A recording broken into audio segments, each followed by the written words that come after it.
Good afternoon. Today on Studio G, big news about a sudden departure at UNLV and what it means for our future.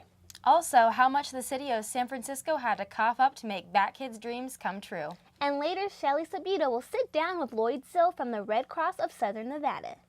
All this and more right now on Studio G.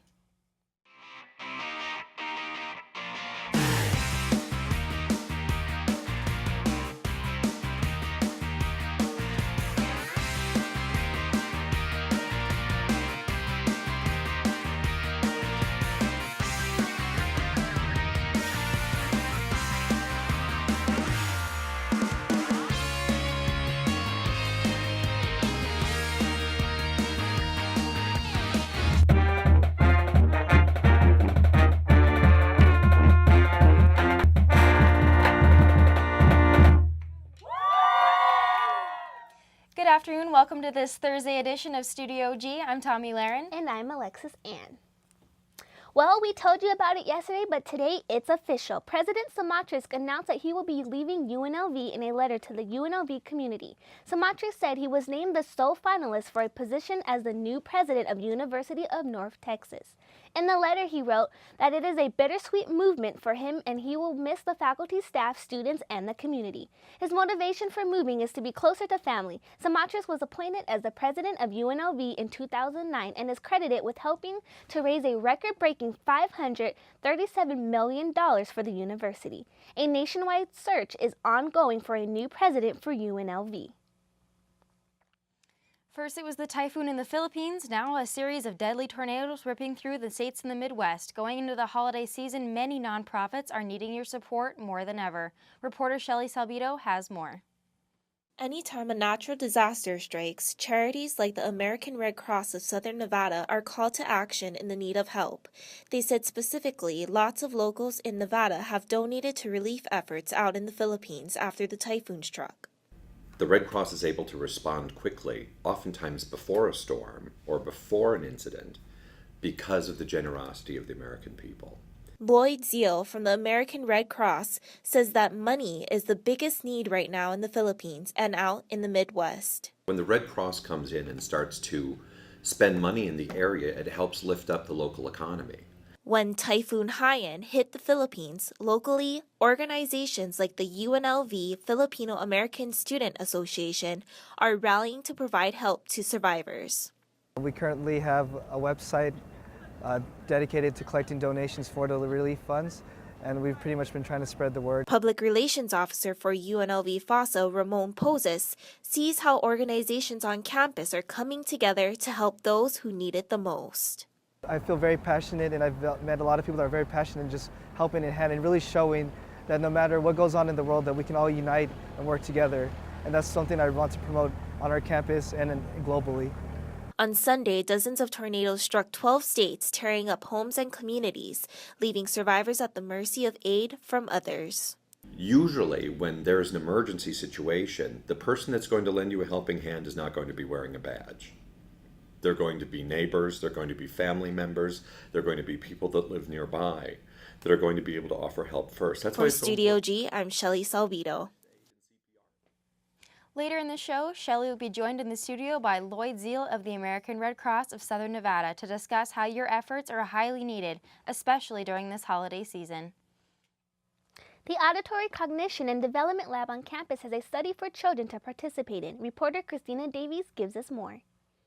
At UNLV's Auditory Cognition and Development Lab, there are ongoing studies involving the process on how infants and adults learn and understand about music and speech. We bring in children and infants and expose them to different kinds of auditory stimuli, like complex structures like music and speech, and in order to see what aspects of music and speech they're most sensitive to and at what ages. In their findings, it shows that children can tell the difference if a dancer is off-tempo. So these studies are to get a closer look at how children process the auditory world around them and to see how they can make sense of that information and apply it in a variety of ways. The lab is bringing together two studies to get a better understanding. It measures 3 different domains. The first one is faces, so that kind of ties in with the other lab. Also, we try to look at how babies recognize different types of sounds, such as English phonemes, meaning things like ba and da, and music. However, Matt Orlowitz is the lab manager for a study that just deals with facial recognition. So our studies try to see how giving infants experience to a certain type of face influences their recognition of a different face. Also, we try to see how the facial parameters of the face, such as attractiveness and masculinity, femininity, things like that, how they affect how the baby recognizes these faces. These studies have been around for many years. The study involving facial recognition found that if two pictures are displayed side by side and the baby is looking at one longer, it means he or she prefers that face.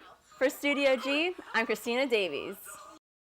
If you are interested in having a child participate in this study, visit the website web.unlv.edu/labs/Rebel Lab. A new restaurant plan for the container park in downtown is already causing some controversy. It is a taco shop, but the name contains the F-bomb in Spanish. Members of the community say displaying the name would take away from the family-friendly feeling the park is trying to promote. Owners of the shop agree to take down the sign outside, but inside it will still be on the signs and menus. Over the past weekend, a young boy fighting with cancer had the chance to instead fight for justice. The Make-A-Wish Foundation of the Greater Bay Area granted the wish of 5-year-old leukemia patient Miles Scott. Originally counting on a few hundred volunteers to show up, organizers were shocked at the crowd of over 40,000 people. The price tag of this wish came in at a whopping $105,000, completely footed by the city of San Francisco. Bat Kid and his family shared their experience of Miles' wish come true. On, and he was just in the character, and he's, that's what he's done his whole life. He puts on costumes all the time and just becomes whatever the costume he has. It was like he was kind of eating it all up, and I wasn't expecting that from him at all because he's really shy. What's the best part about being Batman? Saving the world. He's a cancer survivor, and the Make-A-Wish Foundation and the people of San Francisco made. As Bat Kid, Miles had the opportunity to ride around in his own Batmobile, apprehend the Riddler, chase down the Penguin after he kidnapped the San Francisco Giants mascot, and foil a bank robbery. The day of events were covered in the Gotham City Chronicle with over 1,000 copies printed. Bat Kid also gained a new fan, the President. Live out his superhero dreams. That's part of that spirit. To learn more about Bat Kid and the day's events, visit sf.wish.org. When we come back, we'll learn about a club at UNLV bringing interest to foreign media. Stay with us.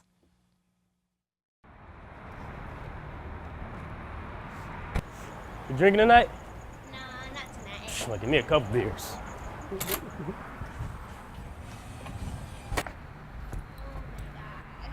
You want some?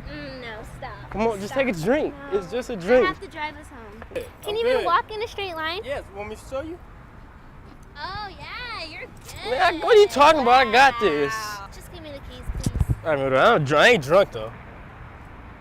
My name is James Grant. King Louie here. This is Jennifer. Crystal May McGuerza. I'm Savannah. Zoe here. This is your boy Miles Lowe. Christian FGY. Kaylin Hype. And I'm Jay Luna. My Mind's Music. Gonzo Radio. Combox Radio. Join us for Happy Hour. The Miles Lowe Midweek Show. Ill Vibe Theory. On KUNV. KUNV. KUNV. KUNV HD2. 91.5 The Rebel. Broadcast on Revcast.com. American movies and shows are watched around the world and have a large following, but here in the U.S., citizens don't take too much interest in foreign media. One club here at UNLV is trying to change that.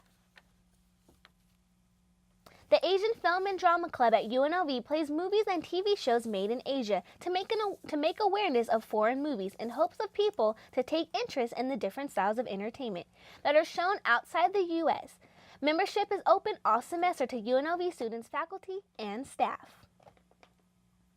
What we do is first I start with a 30-minute icebreaker so the members who do show up get to know each other for a little bit. Then we'll watch 2 episodes of whatever drama that the club decides on to watch, and we'll usually play that out for the rest of the semester. And after we do 2 episodes, then we'll play a game related to what we just watched. I've been coming here since day one. I like the friendly atmosphere and the many dramas that I haven't seen before. Like this semester, our first drama is the liar game. So all the games are going to be based on things that involve lying and being cunning. Actually, no, I want everybody to come. It doesn't really matter what race they are, as long as they're interested and actually sticking around to watch the shows and play the games. They could do either or, because I understand people do have to go to class and everything. So as long as they enjoy coming here, I'm happy. The Asian Film and Drama Club holds their meetings on Thursdays at 4 in the UNLV Student Union. Phi Alpha Theta, the History Honor Society, had a book sale to support the organization outside the student union. Reporter Ashley Schaefer has more. Phi Alpha Theta Club had their annual book drive to support their travels throughout the year. Ariel Lewis, member of the Phi Alpha Theta Club, explains what the History Honor Society does. The club, we go to events where papers are read. So in January, we're going to have paper reading in where is it? New Mexico, yes. And students get the chance to read their own research papers if they want. And we also have an online journal where students can, you can practice editing, work with the professor. Our faculty advisor is Dr. Marcia Gallo, and she helps us look over our papers, and we can put the papers on the online journal. And we go to events like just history-related events. Like recently we went to the Erotic Heritage Museum just to see, The funding for all expenses comes down to the book drive. Today we're having a book fair because all of the proceeds are going to go towards the organization, help fund our trips and things like that. So the paperbacks are $1 today and the hardbacks are $2. And yeah, it's going to help us out for the rest of the year, hopefully. We might do it again in December. UNLV students stop throughout the day to purchase books outside the student union. I like supporting organizations here on campus, and the books are only $1 here, so why not buy a book? All it takes is one book to keep Phi Alpha Theta going. For Studio G, I'm Ashley Schaefer. For more information on Phi Alpha Theta, go to history.unlv.edu. Don't go anywhere. When we come back, we'll learn about an organization dedicated to helping those with autism. Stay tuned. Collegiate DECA promotes personal and professional development through competitive events, community involvement, and leadership development. I joined DECA because I wanted to get out of my comfort zone. So I got to meet people, network, and definitely work on my public speaking. To join DECA, it's a very simple process. You have to pay a $25 membership fee. You can either come to our next meeting, our website, which is unlvdeca.co.vu. We're open to all majors who are interested in business, finance, or hospitality-related fields. House 2. Located on the campus of UNLV on Brussels Street sits Causal House, the Center for Social Justice. A place where everyone can participate, explore cultural identity, share different experiences, and learn leadership skills. No judgments, you are accepted, you are important, and you are welcomed. Stand up, speak out, and change the world.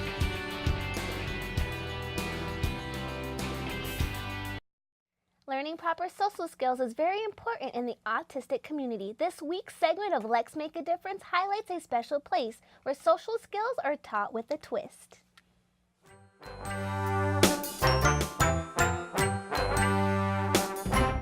Let's make a difference today.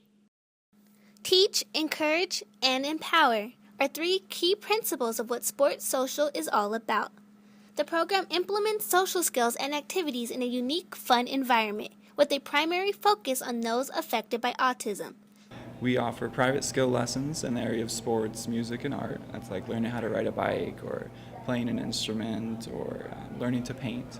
Andrew Devitt began working as an applied behavioral analyst tutor at an early age, and he decided that he wanted to share his passion of skateboarding. Started teaching more and more kids how to ride bikes and skateboards, and somebody was like, hey, you should start a business, helping kids learn these things. So that was the beginning. Andrew opened this amazing warehouse equipped with a skate park, a basketball court, a bouncy house, and social skills classrooms. We do everything, sports, social skills, fun stuff, basketball, whatever. Students take a special liking to the physical activities Sports Social has to offer. And have fun, like biking, scooting, social playing, and more. The instructors at Sports Social apply their background in ABA therapy to meet the needs of their clients. It is more than just a job. It's something they love and receive a personal satisfaction from. Just the feeling of accomplishment when a kid learns a new skill or learns a new social goal. That's the best part about it.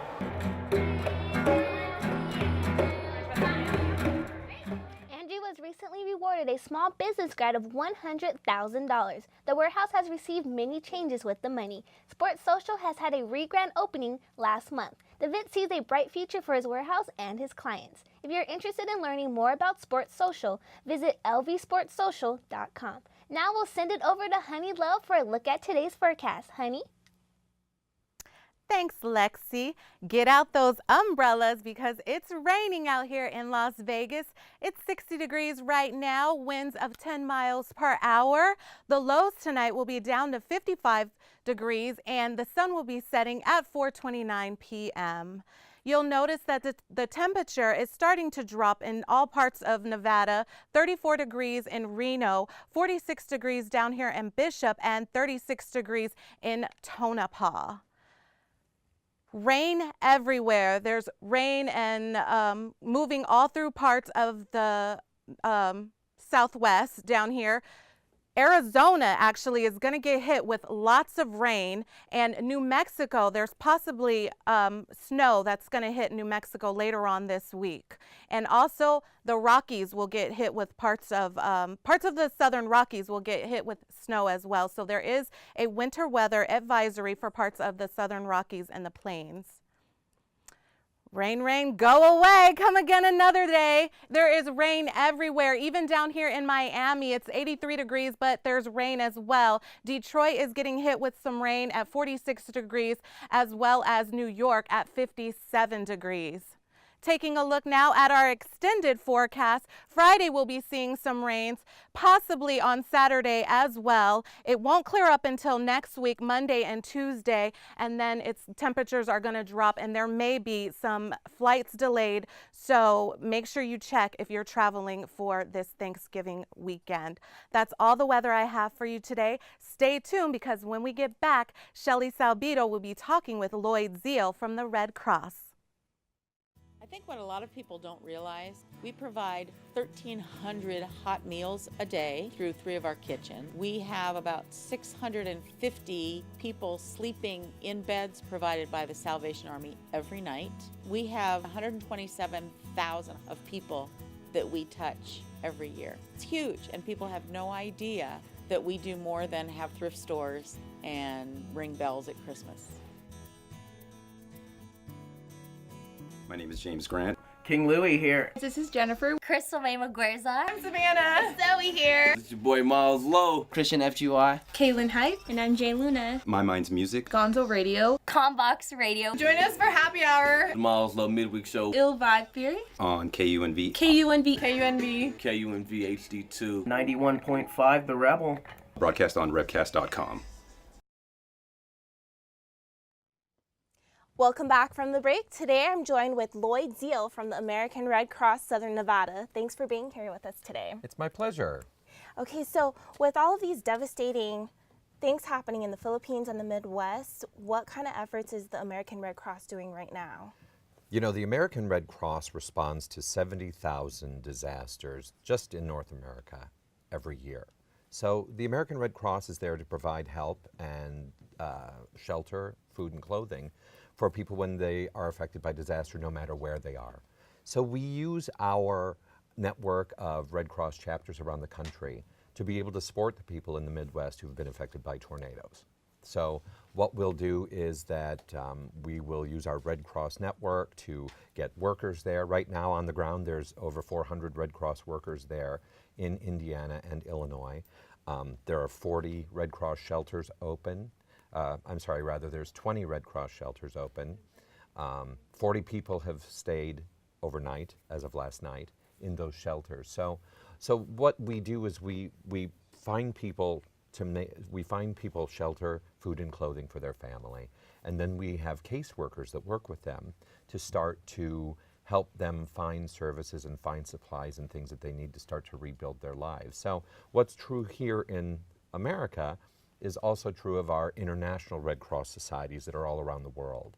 There are 186 Red Cross societies all around the world, Red Cross, Red Crescent societies rather, and they're speaking to one another about what's happening in the Philippines right now.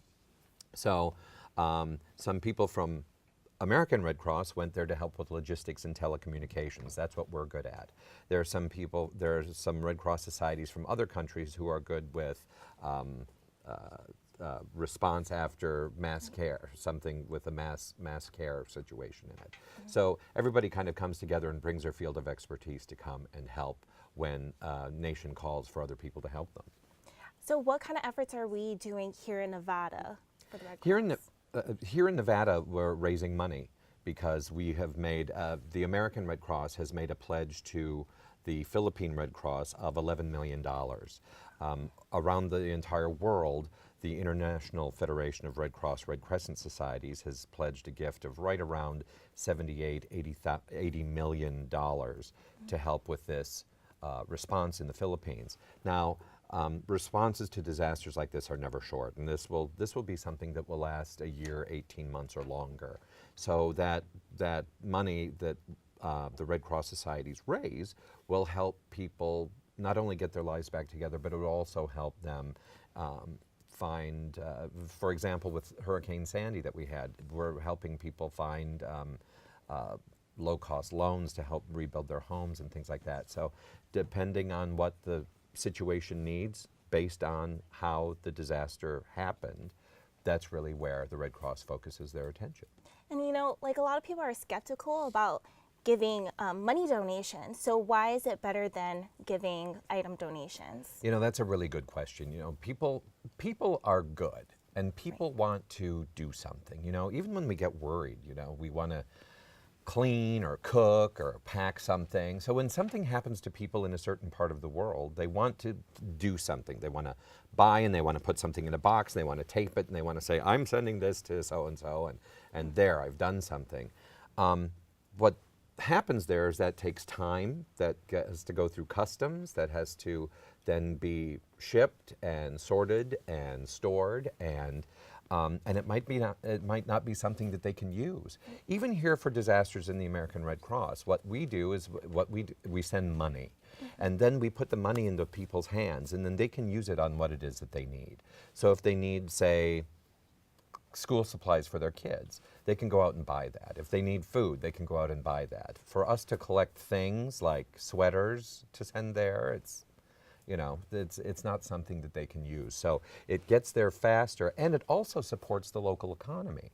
See, if we start to send food there and we start to send all of these supplies there, the local store owners aren't going to sell it to people, because why should we buy it when they're sending it to us for free? Right. If we give them money, they can use that money to go to those stores and keep that infrastructure alive, keeping businesses open and helping those families to make sure that they're able to survive after the disaster. Right. Thank you so much for being here, Lloyd. We appreciate your time. But we'll be right back after this. Studio G will be right back.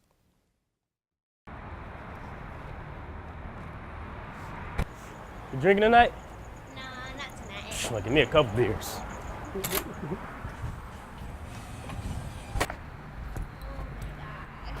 You want some? No, stop. Come on, just take a drink. No. It's just a drink. I have to drive us home. Can you even walk in a straight line? Yes, want me to show you? Oh, yeah, you're good. Man, what are you talking about? I got this. Just give me the keys, please. I ain't drunk, though. This is your house, too. Located on the campus of UNLV on Brussels Street sits Causal House, the Center for Social Justice. A place where everyone can participate, explore cultural identity, share different experiences, and learn leadership skills. No judgments. You are accepted, you are important, and you are welcomed. Stand up, Speak out, and change the world.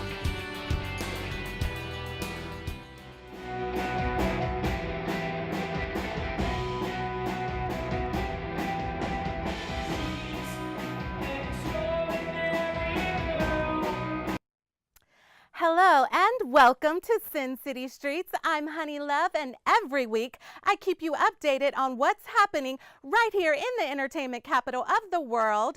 Two-time Tony Award-winning hit musical American Idiot stopped in Las Vegas while touring the nation for a two-day special performance inside the Judy Bailey Theater. I got a chance to chat with the cast and crew during their rehearsal, and they shared some of their experiences while on the road.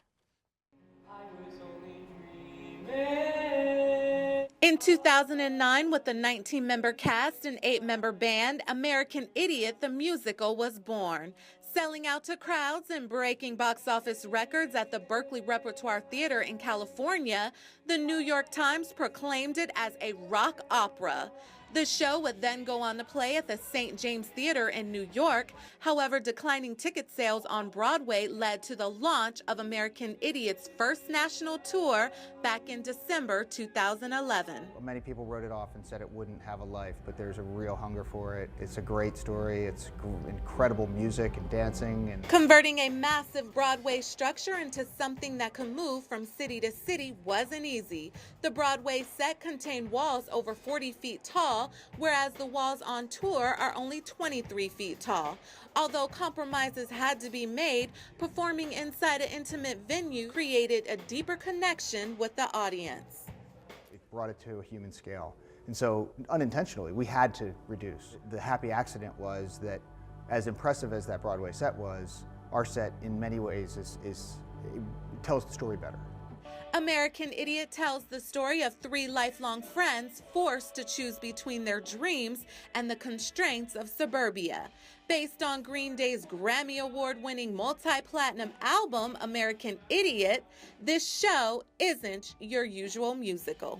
We really go there in a way that most musicals don't even skim the surface. The post-9/11 storyline contains controversial content, which makes the show thought-provoking, explosive, and entertaining. However, some audience members find it to be insulting. We had a guy, right when we say the line, and the good guys ain't wearing red, white, and blue, he just gets up, storms down the aisle, and as he's walking out of the aisle, he yells, "I didn't go to Vietnam for this."